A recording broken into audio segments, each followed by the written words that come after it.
Welcome to today's Explainer. We're going to be uncovering how the modern fast food industry was actually born from this perfect storm of post-war American ingenuity, geography, and industrial efficiency. When we think of massive food empires today, we usually picture these sterile corporate boardrooms, right? But the real story is so much more grounded. It really took root in very specific, everyday local communities right across the United States. So let's just dive right in by asking the big question. How did a sleepy railroad town and a Midwestern ice cream stand accidentally invent the modern world's diet? It's kind of wild to think about, but today we're going to link a sun-baked California valley all the way to an Illinois ice cream store and discover the hidden threads that tied them together to literally revolutionize how the world, and probably you, eats today. Section 1. America's first restaurant chains. Now, long before the drive-thru window was a standard feature everywhere you look, Americans were already developing a really hearty appetite for restaurant chains. People just wanted familiar flavors. From A&W launching as a roadside root beer stand back in 1919, to White Castle popularizing the slider in 1921, all the way up to Big Boy in 1936, the basic concept of a chain was definitely there. Diners absolutely loved the consistency. You walked into a chain, you knew exactly what you were getting. But that factory-style, hyper-efficient model we know today, that hadn't been invented just yet. Get this. The actual dictionary term, fast food, didn't even officially exist during those early chain days. It wasn't until Merriam-Webster formally recognized it in 1951 that fast food became a codified concept, defined as food rapidly prepared and served in packaged form for takeout. To see how that exact, hyper-fast concept was born, we actually have to take a trip out to the West Coast. Section 2, the San Bernardino Revolution.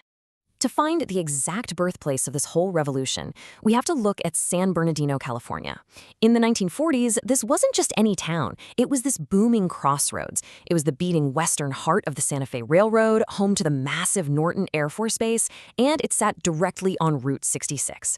So you had this highly mobile, hungry, time-pressed population. And that brings us to an incredible 1948 pivot by two brothers from New Hampshire, Richard and Maurice McDonald. They boldly shut down their completely successful barbecue drive-in just to try something entirely new. They ditched the slow 25-item menu, the car hops, and the actual physical dishes that kept getting broken. Instead, they introduced their speedy service system, a 9-item menu, paper wrappers, and a quick walk-up window. How on earth did they pull that off?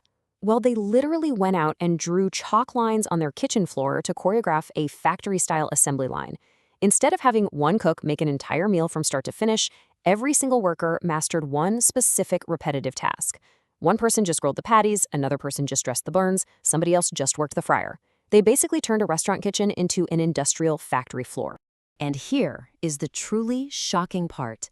This sheer, unheard-of operational efficiency allowed the McDonald brothers to sell a fresh hamburger for an unbelievable 15 cents, literally half the price of their competitors.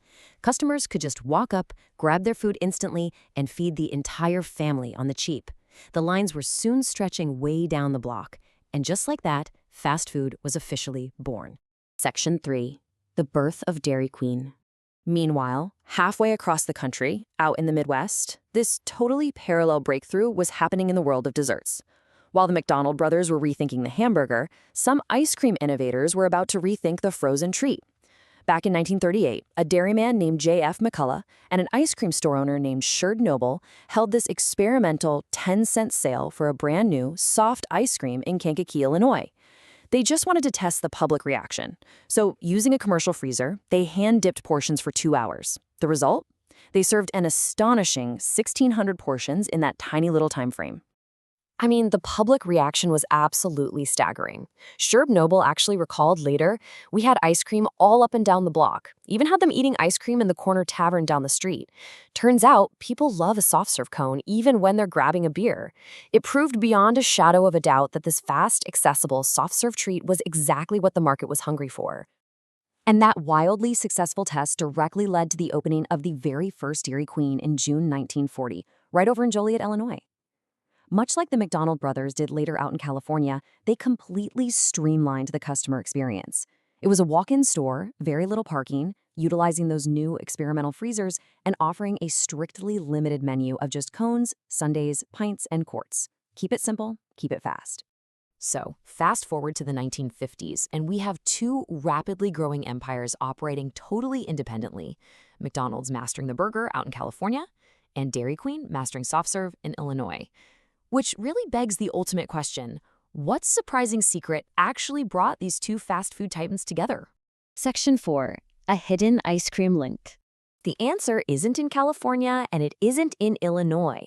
It's actually down in St. Petersburg, Florida, with a company called Dairy Mix Inc. You see, behind the scenes, the fast food industry completely relied on incredibly consistent supply chains, and this is exactly where our two empires cross paths. Dairy Mix was founded by Anthony Corrin in 1948, and this family-run supplier became the literal hidden ingredient shared by both giants.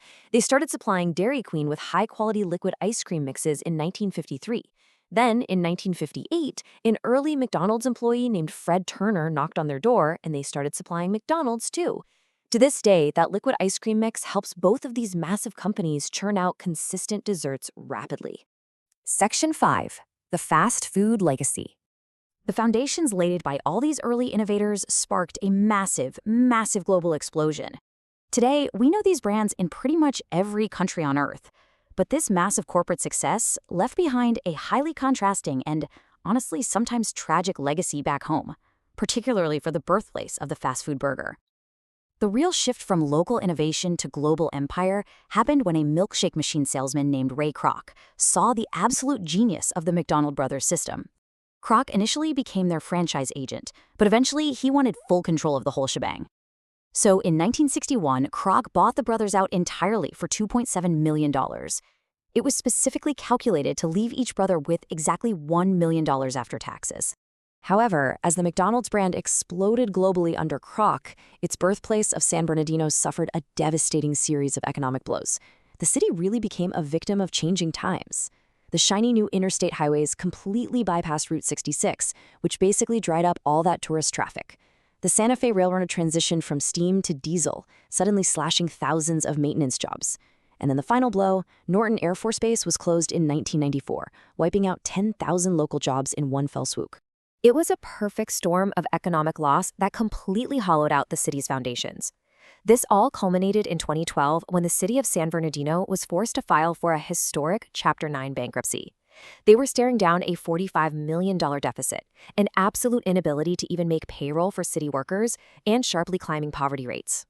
It was, as the mayor at the time, Patrick Morris, bluntly called it, a terrible stain on the city's vibrant history. And that brings us to a really striking modern reality. Today, while the fast food empire is worth hundreds of billions of dollars worldwide, the exact block where Richard and Maurice McDonald actually invented the speedy service system, it no longer even has a functioning McDonald's restaurant. The original site at 1398 North E Street is now just an unofficial museum, sitting quietly on the exact geographic footprint that changed the world. So I'm going to leave you with this thought to ponder. The next time you hit the drive-thru for an affordable burger or a perfectly consistent ice cream cone, how do we remember the specific, fragile American communities that made all of it possible? The empires live on for sure, but the crossroads where they were born remind us that progress always leaves a complicated footprint. Thanks so much for joining me on this explainer, and keep asking questions about the world around you.